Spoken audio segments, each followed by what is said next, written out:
Okay, guys, just a heads up. The audio in this interview today is actually quite poor. So I usually use StreamYard as a platform, but because I'm speaking to a professor who is based in Tehran, they cannot access StreamYard from there. And so I needed to use a different platform. It was my first time using it today. And apparently there is a really awful feedback.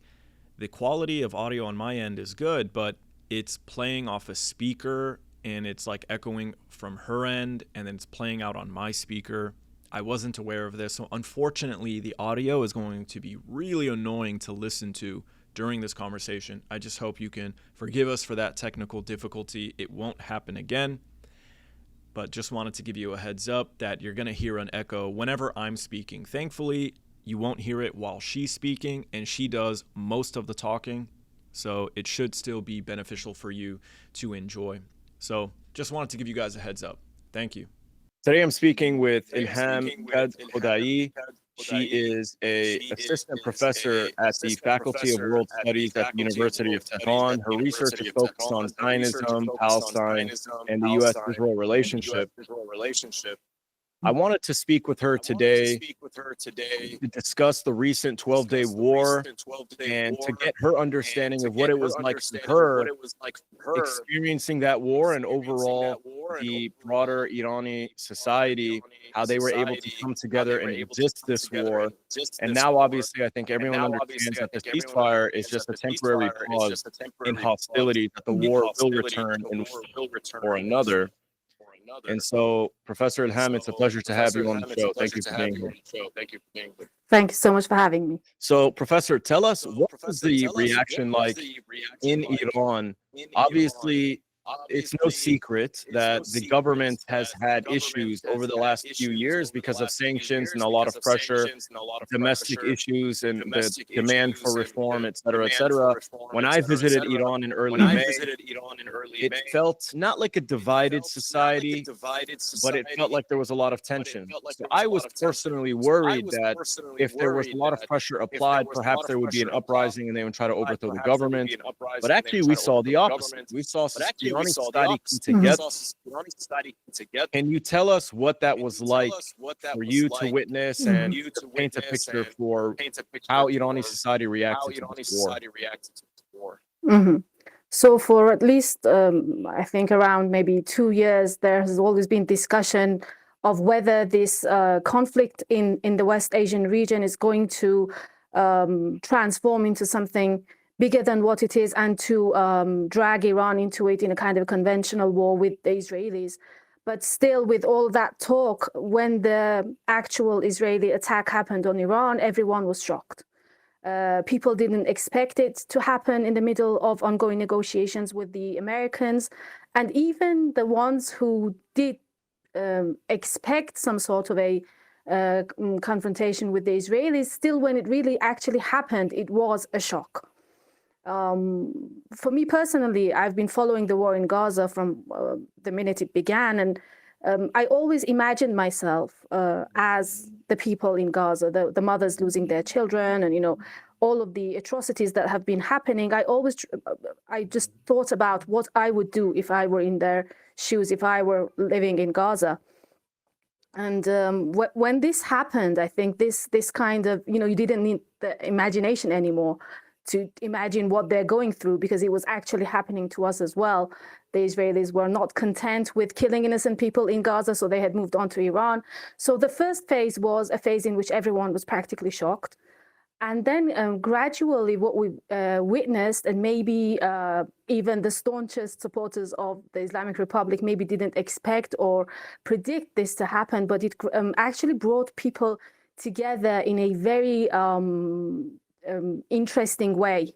So it is the effect of actually being under the attack of a common enemy. It does bring people together, but I think the fact that Iran was very quickly able to stand up to this aggression and to fight back, this sense of pride, irrespective of the ideological and political stance that people had in Iran. As you mentioned, Iran is a country of maybe about 90 million people. It's very natural for people to have so many diverse opinions. And we have to have this in mind that for decades, Western-based so-called Farsi-speaking media have been trying to influence the way people think about their own country. So this kind of colonization of the mind of the people has always been a big project coming from the Western countries, trying to influence the way Iranians think about their own country, about their own identity. So maybe many people expected that right now this is going to show itself. This is going to manifest in people maybe complaining about the war, or complaining about how Iran is conducting or how it has conducted its relations with the Americans. But there were many different issues. One of them was, as I said, the fact that we were in the middle of negotiations. There was nothing else that Iran could have done to prevent war. Basically, every step that you could have thought of. We had a kind of a reformist government in power. We still do. And as I said, we were negotiating about the nuclear program. We had, shown lots of self-containment in relation to what has been happening the past couple of months with the attacks on the Iranian embassy, with terrorist attacks within Iranian territory. Iran's response has always been very much calculated in a way not to bring about all-out war. But still, this aggression happened. So I think this is a big reason why people had this sense of unity with each other. And there were some individuals even stating that they had been very critical of Iranian policy in the region previously, for example, Iran's involvement in Syria, in other places. And now they are realizing why Iran needed to act the way it did act in the region. So I think this sense of pride and this sense of unity was something that it was very special. It was very unpredictable in a way, we can say. And it's something that we will all remember. And I think people are trying to somehow keep this alive because, as you said, we know that this is not an end of war for us. So, as you mentioned, and correctly so, I think, Iran did everything it could to avoid this conflict. The decades of sanctions have had their effect. When I went to Iran, I saw a country that was self-sustainable. They've had everything they needed. And so despite being under sanctions, to me, it still felt like an incredibly wealthy country. Not individually wealthy. Obviously, people as individuals are struggling. And I spoke to people and they shared that with me as well. But for the most part, you had everything from, electricity to internet, to mass transportation, good roads, a subway system.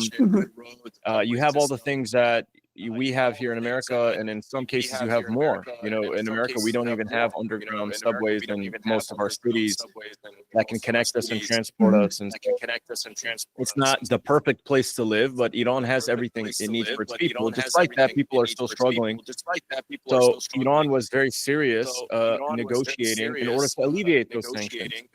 Still, the West decided to attack them, and we know the IAEA, there was collaboration with the Israelis and the Mossad, giving the locations of certain sensitive areas in Iran, and even the locations of nuclear scientists, which led to their deaths and the deaths of their families.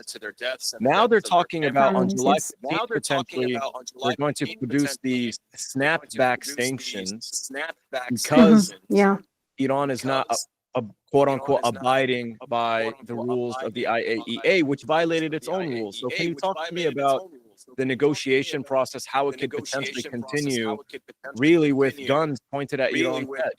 What is the government position and strategy going to be now in your view?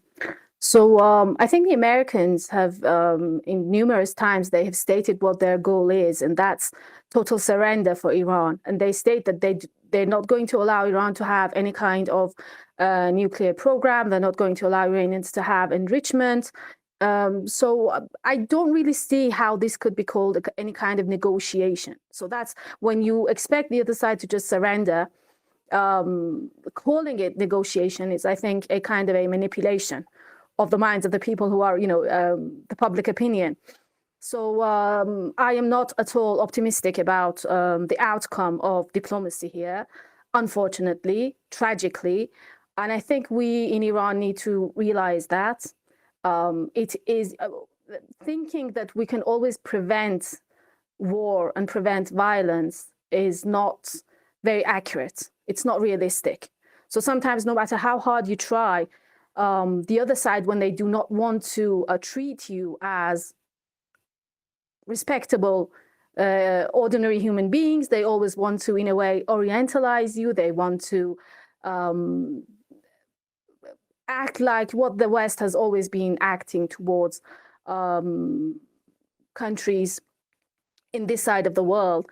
There's sometimes nothing left to do but to stand firm and fight back, because all Iranians want, all Palestinians want, all the people in Lebanon want, I think, is to be able to, to be left alone by the Westerners and to be able to lead decent, respectable lives, to be able to live like ordinary human beings. I mean, if we just go back to what's been happening in Palestine, what's been happening in Gaza, you see that the Palestinians have tried basically every possible way to reach a peaceful solution to their problem, to their situation. We had the peace march happening before the operation, the operation on 7th of October.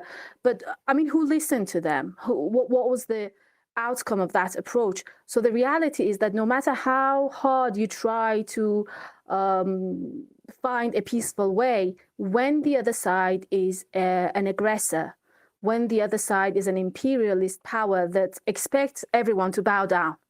So we are all seeing the tone of the Trump administration, the way he talks to even the Ukrainian president, who is an ally. That's what they expect others to be able to, just tell them what to do, to be able to push them around. And Iran, the very logic of the Iranian revolution, I guess, the logic of Imam Khomeini came up with this idea of fighting the Pahlavi regime and, forcing them out of this country, was to have a country which was independent. So I think independence is very important for Iran. If any negotiation is not going to uphold, or it's going to in some way damage our independence, what's the use of that? So I think this is a very pessimistic, I think, outlook to what's going to happen in the future. And I think the Iranians they have demonstrated that they are able to stand up and fight back, although we do not want, this is not our choice, to have a kind of violent outcome to all this issue.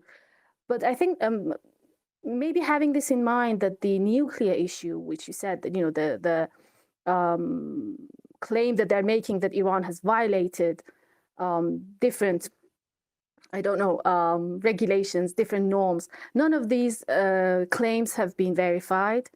Iran negotiated for years, and then we signed the JCPOA with the Westerners, with the Americans. America unilaterally withdrew from the JCPOA.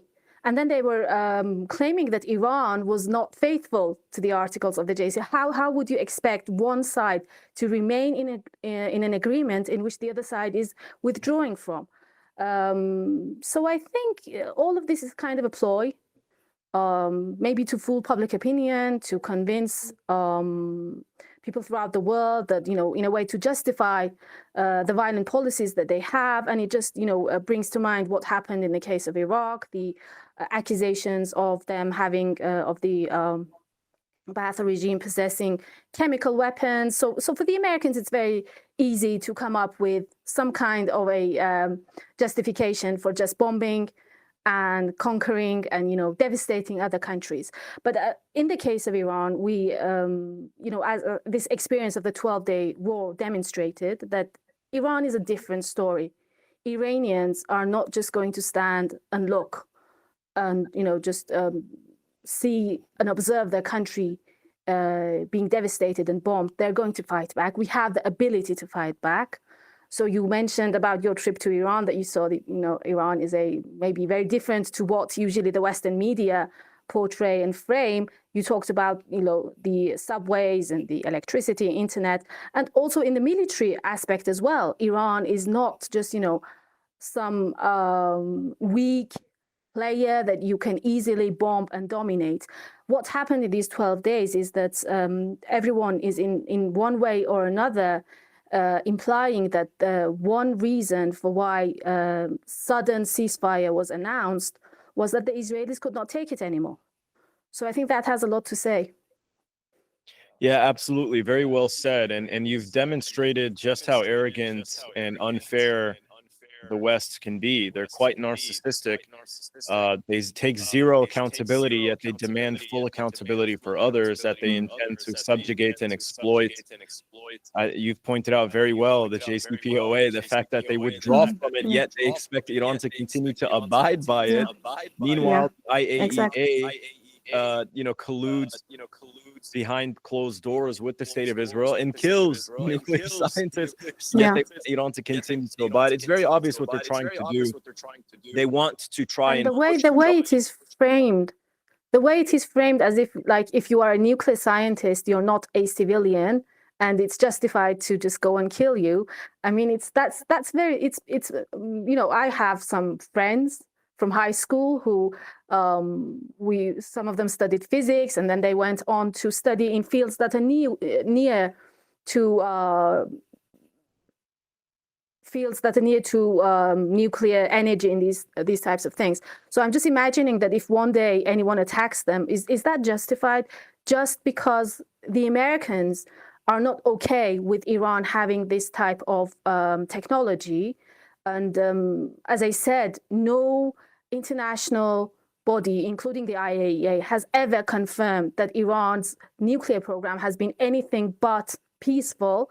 But setting all this aside, just the mere fact that you can go around and bomb places where nuclear scientists are living, and then they're living with their family, obviously they're living with their children.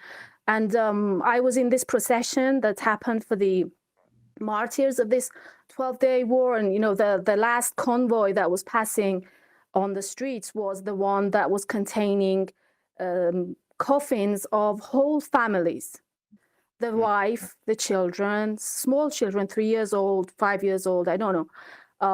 We had a 2-month-old martyr as well. I don't know if she wasn't, or I don't know if it was a she or a he, but that person wasn't a member of a nuclear scientist family. Many people were killed just because they were neighbors to these people. So this way of changing, or in a way defining the rules of war, of confrontation, in which by repeating that these people were nuclear scientists, as if this is a different category from ordinary civilians and their families, as if they have it's justifiable for them to be killed. One does not know what to say with all that has been happening in Gaza when the world is doing nothing about that. How do I, in Iran, expect anyone to shed a tear for my people? I think Gaza has taught everyone that you just need to empower yourself. You can never sit and expect international organizations or international conscience of people throughout the world to save you. People might talk about you, people might discuss you, but at the end of the day, it's your material power, unfortunately. That's the only thing that's going to save you. And I think that tells us a lot about why many individuals, many nations have been for generations choosing different ways of just fighting back, because there's no other option left. Absolutely. Very well said. You're absolutely right to point out that you have to defend yourselves. International law means nothing. It's written by these people anyway, and they only apply it when they want to apply it. They don't see the rest of the world as human beings or as equal partners. They just see them as numbers that they can export to, for GDP, and they see them as subhuman. They don't really value them as human beings. And so definitely Iran has to defend itself. Speaking of that, we saw many people in the street during these videos calling for Iran to make a nuclear weapon. In your opinion, what is the mood now in society? Are they demanding that Iran actually makes a nuclear weapon? I think many people have this sense that having a nuclear weapon might increase that sense of security. It might prevent aggressors from attacking you. It will make them think twice before they attack.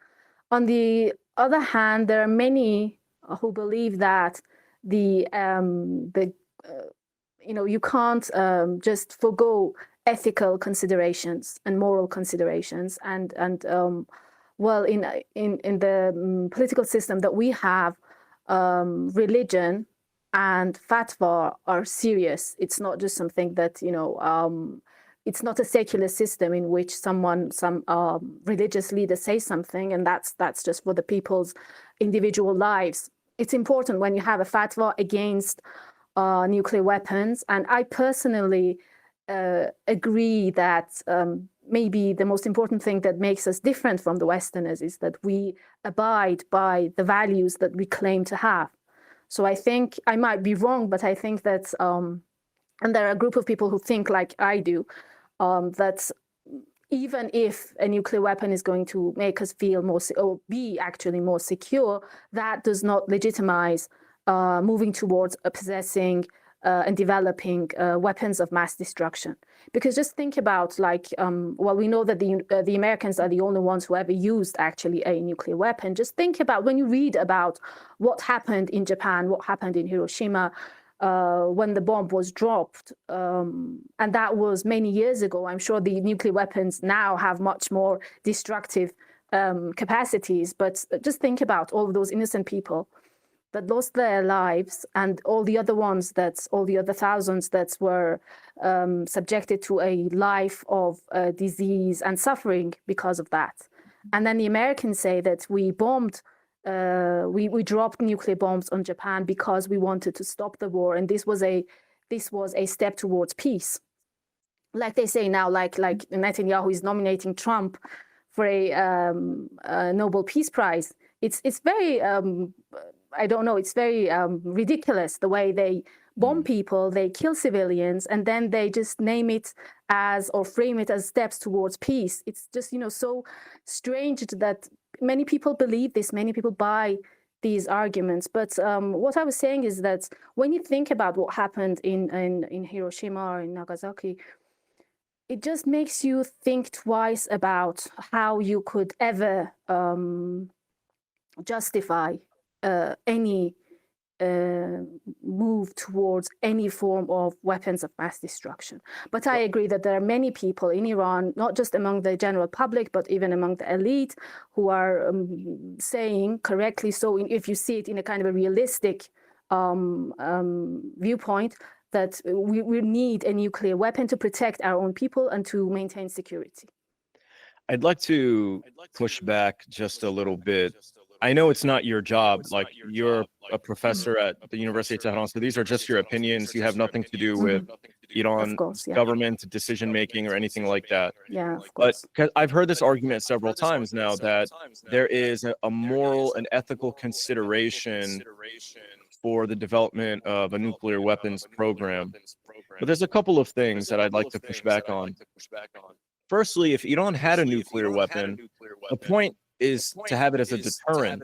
The hope is to never use it. So just because you have it, it doesn't guarantee that you'll have to use it, right? So that's the first thing. In terms of a moral and ethical consideration, you don't have to drop it, but as long as you have it, you can encourage the event in which you might have to drop it. That's the first thing. The second thing is, isn't it also a moral and ethical consideration to keep in mind that you have to defend your own people? Like, if I'm a leader, yes, I don't want to harm innocent civilians on the other side, but if I don't have the means to match the power of my enemy, then I'm sacrificing my own civilians. So it's just as immoral or unethical to not be prepared to defend your people. I mean, we see Iran has a sophisticated ballistic missile program. That is an innovation that also harms innocent people. It's impossible not to. War, people have to unfortunately die, right? That's just the way it is. So it would have been like, telling Native Americans, don't pick up the gun, keep using your bow and arrow because it's more moral and ethical. Well, then they disappeared as a people. So what are your thoughts on But that? there's a big difference between conventional weapons and weapons of mass destruction. I think that's just totally different. If you look at the numbers, and it's not just, these types of weapons not only kill people, but they also damage environment for many generations to come. Yeah.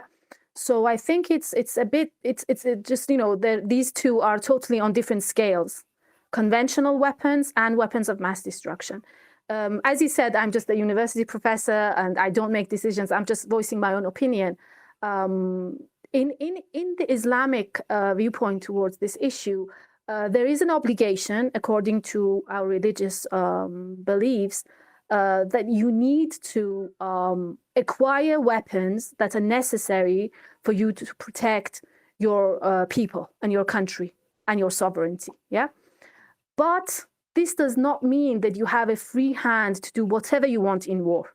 In Islam, there are specific regulations for how you should fight. You do not have the right to destroy and damage the habitat and the trees and the what do you call it, the forestry, just damaging it.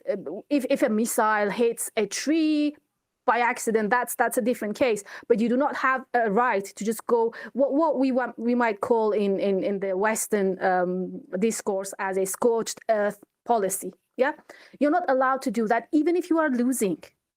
So I think it's not a value to abide by regulations and ethical considerations when you're in a good position. This becomes a value when you stick to those laws, even when you know that you might suffer because of that. So it's like not telling a lie, even when you know that telling a lie is going to advance your personal interests. So I think that's what's valuable about abiding by these ethical considerations. So I think this is very important to have in mind. And ultimately, I personally believe that this is not a war about material or national interests of people. This is a war about values, the values that people have. And there's a big difference between West, and by West, I do not mean ordinary human beings who are living. What I'm referring to is the colonialist, imperialist approach that exists in Western political systems. There's a kind of a big confrontation, I think, between this outlook and the other outlook, which is more justice-oriented and ethical in essence. So it's not a question of, I would have been on the other side if I had just been born some other place. You are living in the United States. It would have been so easy for you to just, lead a very normal life and not be engaged in these discussions and these arguments. There are many people who are Jewish, or even in some cases people who are practically Israeli, but they have made the decision to move away from that kind of ideological or what it means ideologically to be an Israeli. And some of these people are so brave that they are standing up and they're saying, not in my name. I do not condone what Israel is doing as a government. It's claimed to be representing the Jewish people. So I think if we distance ourselves from those ethical values that we cherish, at the end of the day, we might have no difference, or we might be no different from the people who are acting as, who are the aggressors in this war. So that's why personally I believe that this is very important, and it does not justify the material reality does not justify not abiding by moral and ethical values. But at the end of the day, I have to just make this more clear. At the end of the day, it's the jurisprudence, the Islamic jurisprudence, that has to make that decision. Correct. Right. Yeah, very well said. I mean, definitely we don't want to advocate for a world divorced from these moral and ethical values. The problem is that, war ultimately comes down to who is more savage than the other side. That's oftentimes in history. If you look at the victors, it's the one that decides to kind of loosen the reins a little bit on terms of what they consider to be moral or ethical. And that's why they end up succeeding. I'm not saying that, Iran should match the energy of the devil, but I do think that if you want to survive against it, you have to understand its true nature and be prepared for it. But Of course, I yeah. mean, and you don't have to, like I said, it's a deterrent. The hope is that you don't ever have to use it. But if you do, you don't The necessarily problem here is drop it that on if you civilian do not, population. Like you can drop it, let's say, on Nevatim Air Base. Nevatim Air Base yeah, is quite a large air base with a lot of F-35s. Iran hit it with several ballistic missiles. They didn't destroy the entire thing. Instead of several ballistic missiles, one nuclear weapon would destroy that facility. All of it would be legitimate combatants, and it would be very far because it's in the desert. It's very far away from civilian population. So there are a way for them to have these very powerful tools without polluting the environment and destroying the water and burning random trees and killing people. So that's just a thought that I'm having, but definitely a good point. I mean, we have to prioritize the existence of morals in this world. Otherwise, what are we fighting? yeah, I agree. I totally agree. And, just possessing weapons it means nothing, even in terms of deterrence, if you do not show the will to use them. So that's very important. And that's what Israel has done. That's what the Americans have done. Maybe one big incentive for the Americans to drop the bomb on Japan was to demonstrate to the Soviets, who were their allies in the Second World War, who's going to rule the world after this war is finished. Yeah. So they wanted to demonstrate that they have the will, not just the potential, to use nuclear weapons. And I'm not sure technically. I think if technically you are able to come up with a way of using nuclear bombs with a kind of when you can manage the effects and manage the damage that it produces in a more controlled way, maybe that might be a different story. But I think it's very important for Iran as well that for decades we have been stating that we do not mean to have a weaponized nuclear program. For decades we have been saying that our nuclear program is solely civilian and peaceful. And to suddenly come up with this change of policy, although I do not see it as impossible, as you correctly mentioned, when you have to maintain the security of your own population, sometimes you have to make hard decisions. But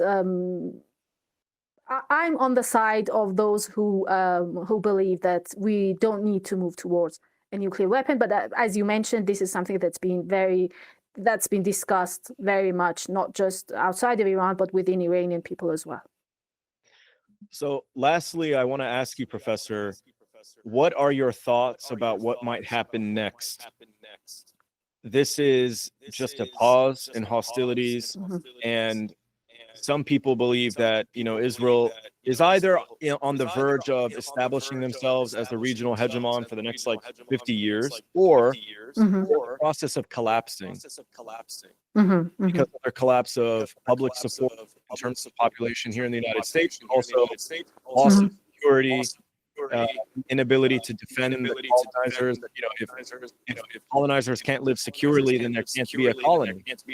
So what is your view on what might happen next between Iran and Israel, and do you view this as potentially leading to the collapse of Israel?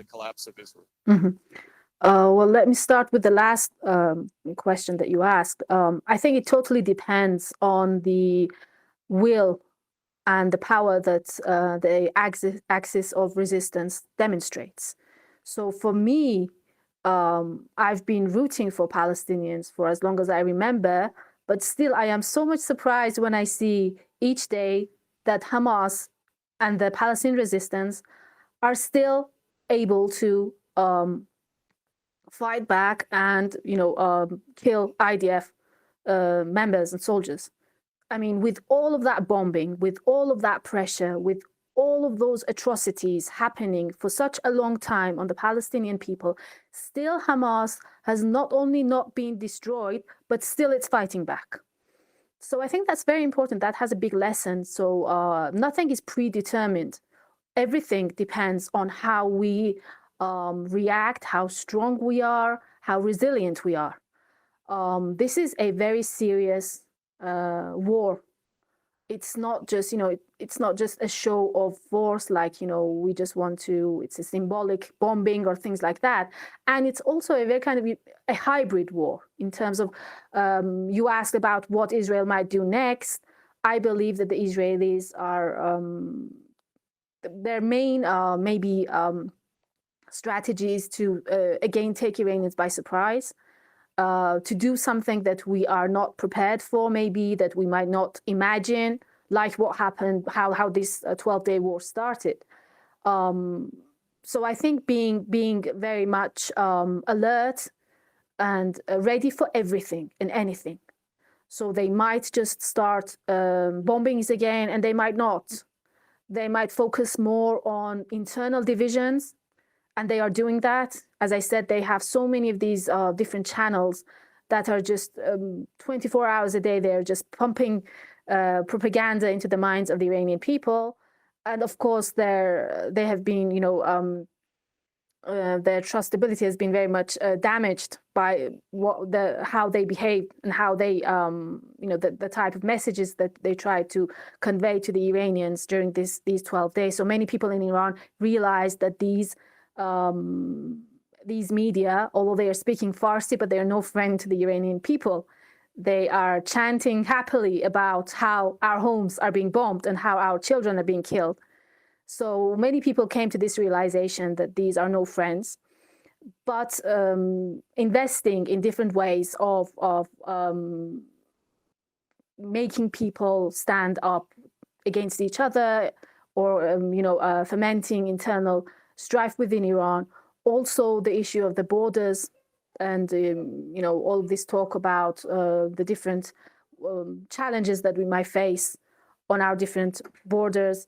This could be one of the aspects that the Israelis might invest more in those instead of just another conventional war like we experienced. So I think it's a multi-frontal war, a hybrid warfare, in which we have to, I believe, be prepared for anything and everything. And the level of resilience that we demonstrate, I think that has an effect on, a very important effect on what the outcome is going to be. So Professor Elham Kadkhodaee, University of Tehran, Faculty of World Studies, thank you so much for being with us today.